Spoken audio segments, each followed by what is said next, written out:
Afternoon everybody, Rich here, back for another video for the Diecast F1 review.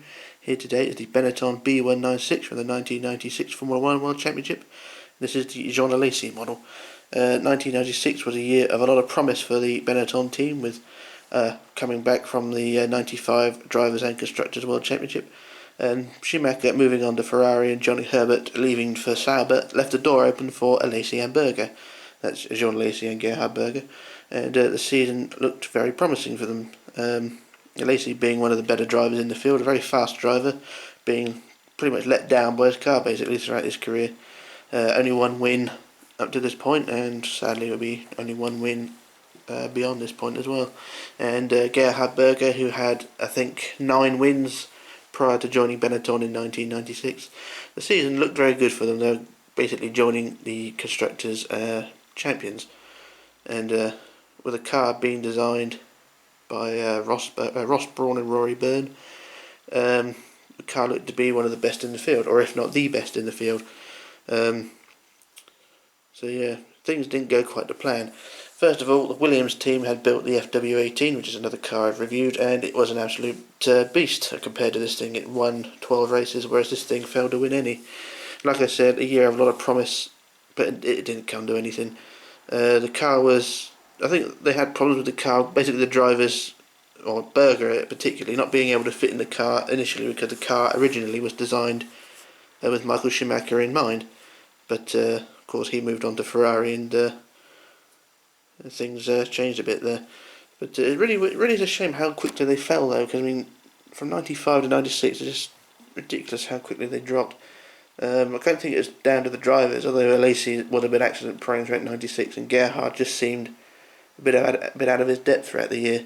Although saying that, he did have problems fitting in the car, I think I mentioned. Alesi pretty much tripping over anyone he could, either leading a race or just falling off the track. Reliability of the car was varied. I think the only chance they came to actually winning the race, or winning a race, was Monaco, but I think Alesi either had suspension issues or clouded the wall off camera. I'm not really sure on that one. Yeah, I think that really was their only chance of winning. Oh, apart from the German Grand Prix as well, where Gerhard Berger was leading right up to the penultimate lap where his engine blew, which is another shame. I nearly forgot that one. But yeah, I think those two were really the only chance Benetton had. Hockenheim being the outright power circuit, and I think Gerhard Berger's one of Gerhard Berger's favourites. They seemed to do quite well there. He came to win, but the next year, 97. But yeah, apart from that, not a lot else to say about this car. Third in the Constructors' Championship, but only losing that in the final round. They were second, but only beaten by Ferrari in the final round. Yeah, no wins throughout 1996, but a brilliant looking car though. We'll just move on to the model now. One of my favourites. Actually my first eBay purchase back in, I think, 2005, so it has a lot of sentimental value to me.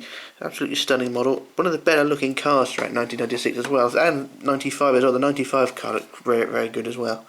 But I think the 96 car just topped that a little bit because of the colour scheme, and also the very, very high side cockpit size on this car as well. They really stand out.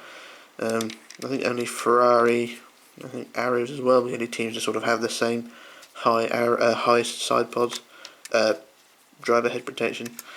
Although I'm probably wrong. I need to go look at the history books again. Anyway, let's get on to the model. Like I said, one of my first, or if my first eBay purchases, and I paid about £36 for this thing at the time, which was 2005 I think, and it's seen a lot of money then. Okay, apologies there, my phone rang again. People seem to ring me when I'm doing videos, so I'm going to have to learn to turn the bloody phone off. Right, what was I saying? Oh yes, about £36 I paid for this back in 2005, and I haven't regretted it.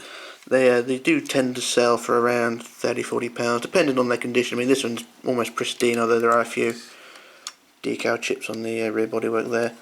The box is pretty good condition as well. Also got to get the box. The wing mirrors are quite fragile on this car as well, which are another thing that tends to go missing on a car like this. Considering its age as well, I mean, it's nearly 20 years old, and it's still looking pretty good. Still smells pretty good as well. You know, it smells new. The tyres still smell new, which is a bonus. Now I'll have a quick look around the car. Very typical of Benetton at the time, the very high straight nose. Very nice detail. I do apologise for the light as well, because it's so dark outside. I've had to put the lights on above, so the lighting is a bit iffy. There we go, the barge boards, got the detail in the cockpit. Have a quick zoom in there. A nice steering wheel, a bit dusty it looks, but it shouldn't be because it's not been out in the cabinet or anything. It's been in its box. So we've got the details on the side, got the Prince logo on the side there, which is a decal which changed throughout the year. I think it was Benetton Sports System at one point, probably a few others as well. Quick look around here as well, around the rear wing. Also another thing another tribute to Benetton really is the curved lower air plane of the rear wing. So you've got the Benetton powered by Renault, and I love the colour stripes on the back as well. Something I really miss on the Benettons, at least in the later life anyway, or at least missed on the Renaults. The Benetton stripes changed various times throughout their lives. The 97 car had the 95 car had stripes like this, but all 4 stripes on both sides. The 96 car had 2 stripes either side. The 97 car had all the stripes going diagonally across. The 98 car didn't have any stripes at all, and the 99 car I think had the stripes going diagonally again, and then the 2000 car had the stripes going similar to this, but bowing that way and that way. So yeah, something that I liked on the Benetton cars is the rear stripes, and they do show up quite nicely. I'm not doing this very well, am I? Because the camera's zoomed in a bit too far. But just trying to get as much detail in as I can. I've got the very large green headrest around Alesi's head there. Doesn't look like it can move very much there. I think it might be a bit too big on this model, whereas I think in the real life car it sort of was a bit smaller, allowed a bit more room. And also had a look at the cockpit and this. That's that. I'm still a bit miffed at the moment with that bloody phone call. He put me off my stride. Anyway, let's turn around this way. We tip the car over now. We get a look at the underneath. The large screw holes for the base. And so the Benetton B196 underneath, the diffuser, Paul's model arc thing there, and you can really see how fragile the barge board connections are. Because you can see the barge board is pinned in to the bottom of the car there. It's very, very flexy, and it's quite a loose design. So these barge boards are another thing that tend to break off, but luckily on mine they have survived the lifetime. So yeah, these are very nice car. The tyres, I have noticed an issue with the tyres on this car. I took it out of the box about a year ago, and the tyres were starting to fuse to the base of the box, which I think is a common thing with models of this age. The rear tyres had started to fuse, so I've had to stick post-it notes inside the box to make so the car doesn't come in contact with the tyres don't come in contact with the base. And I can't remember which rear tyre it was, but it was one of them, and it had a blemish on one of them where it had fused. I'm just trying to see.